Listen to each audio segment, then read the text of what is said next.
Zabbuli ey'ekyenda mumuyimbire Mukama oluyimba oluggya kubanga akoze ebyamagero. Engalo ze eza ddyo n'omukono gw'omutukuvu bimuleetedde obulokozi. Mukama amanyisizza obulokozi bwe, obutuukirivu bwe abwolekerezza ddala mu maaso g'amawanga. Ajjukidde okusaasira kwe n'obwesigwa bwe eri ennyumba ya Isirayiri.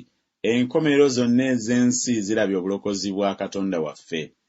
Muyimbe n'eddoboozi ery'essanyu eri Mukama, mmwe ensi zonna, muleete oluyimba, muyimbe olw'essanyu, weewaawo muyimbe eby'okutendereza. Muyimbe okutendereza Mukama n'ennanga era n'eddoboozi eriyimba, n'amakondeere n'eddoboozi ery'akagombe, muleete eddoboozi ery'essanyu mu maaso ga Kabaka, Mukama.